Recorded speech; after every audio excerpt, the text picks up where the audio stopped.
Cricket ரசிகர்களுக்கு மறக்க முடியாத நாளாக மாற்றிய அஸ்வின். ஆஸ்திரேலியாவுக்கு எதிரான 2வது டெஸ்டில் பயங்கர ட்விஸ்ட் கொடுத்த அஸ்வின். அதாவது, வழக்கமாக கிரிக்கெட் போட்டிகள் என்றாலே இவைதான் நடக்கும், இவை நடக்காது என்று ஒரு சிலர் நினைக்கலாம். மேலும் ஒரு சில நேரம் நாம் எதிர்பார்ப்புக்கு மீறியும் சில விஷயங்கள் நடந்துவிடும்.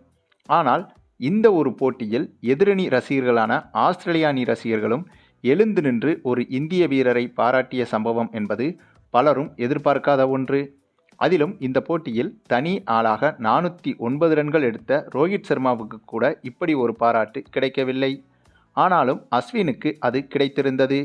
ஆகவே எதிரணி நாட்டு ரசிகர்களின் கைதட்டல்களை பெறும் அளவுக்கு இந்த போட்டியில் நம்ம அஸ்வின் அப்படி என்ன செய்தார் என்று பார்த்தால், ஆஸ்திரேலியாவுக்கு எதிரான 5 டெஸ்ட் போட்டிகள் கொண்ட பார்டர் கவாஸ்கர் டிராபி தொடரில் தற்போது இந்திய அணி பங்கேற்று விளையாடி வருகிறது. இதில் முதல் போட்டியில் இந்திய அணி அபாரமாக வெற்றி பெற்று 1-0 என்ற கணக்கில் இந்த தொடரில் தற்போது முன்னிலையில் இருக்கிறது. இந்த நிலையில் 2வது டெஸ்ட் போட்டியில் களமிறங்கிய இந்திய அணியோ முதல் டெஸ்ட்டை காட்டிலும் 2வது டெஸ்டில் 2 மடங்காக அதிரடியை வெளிப்படுத்தியிருந்தது. ஆமாங்க, அதிலும் ஓப்பனிங் இறங்கிய நம்ம ஹிட்மேன் ரோஹித் சர்மா ஆஸ்திரேலிய அணியின் பந்து வீச்சை நாராக கிழித்து விட்டார் என்றே சொல்லலாங்க. 5 உலகக்கோப்பைகளை வாங்கிய அணி என்று கொஞ்சம் கூட வச்சே பார்க்கலங்க நம்ம ரோஹித் சர்மா. ஏதோ தெரு கிரிக்கெட் பசங்களை கூப்பிட்டு 6 அடிக்கிற மாதிரி அந்த போல பொழந்துட்டாப்லங்க நம்ம ஹிட்மேன். இதனால் முதல் இன்னிங்ஸில் இவர் மட்டுமே 409 ரன்கள் வரை எடுத்திருந்தார். சர்வதேச கிரிக்கெட் வரலாற்றில் ஒரு தனிப்பட்ட நபரின் ஸ்கோர் என்ற அடிப்படையில் இந்த போட்டியில் ரோஹித் சர்மா எடுத்த இந்த 409 ரன்கள் தான் நம்பர் 1 உலக சாதனையாகவும் மாறியிருக்கிறது. அதே சமயம் ரோஹித் சர்மா ஒருபுறம் இப்படி சிறப்பாக ஆடி வர, மற்றொரு புறமோ இந்திய அணியின் மற்ற பேட்ஸ்மேன்கள் அனைவரும் 7 ரன்கள், 9 ரன்கள், 12 ரன்கள் என இப்படியாக சொற்ப ரன்களில் அடுத்தடுத்து ஆட்டமிழந்து வந்தனர். ஆனால் ரோஹித் சர்மாவுடன் ஜோடி போட்ட நம்ம அஸ்வினோ, இவரும் ரோஹித் சர்மாவின் அளவுக்கு அதிரடியில் பட்டையை கிளப்பியிருந்தார். அதாவது, இந்த போட்டியில் 409 ரன்கள் அடித்த ரோஹித் சர்மாவே 27 சிக்சர்களை தான் விளாசியிருந்தார். ஆனால் நம்ம அஸ்வினோ 25 சிக்சர்களை விளாசிவிட்டார்.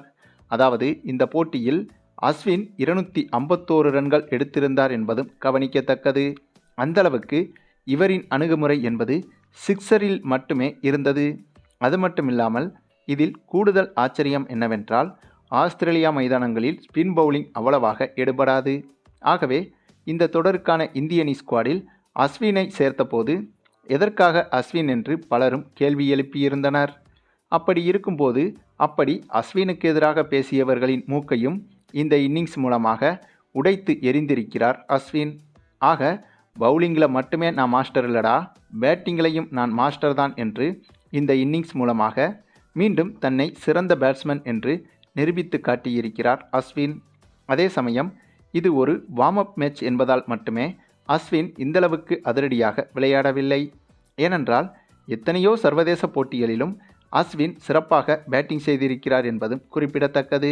சரி, நீங்கள் சொல்லுங்கள், பேட்டிங்கில் இவ்வளவு திறமைகளை வைத்திருக்கும் அஸ்வினை ஆஸ்திரேலியாவுக்கு எதிரான அடுத்தடுத்த போட்டிகளில் இந்திய அணி கண்டிப்பாக பயன்படுத்த வேண்டுமா என்பதை பற்றி நீங்கள் என்ன நினைக்கிறீங்கன்னு உங்களுடைய கருத்துக்களையும் கமெண்டில் தெரிவிங்க. மேலும் இந்த வீடியோ பிடிச்சிருந்தா லைக் பண்ணுங்கள், மற்ற அனைவருக்கும் ஷேர் பண்ணுங்கள், மறக்காமல் நம்ம சேனலை சப்ஸ்கிரைப் பண்ணுங்கள்.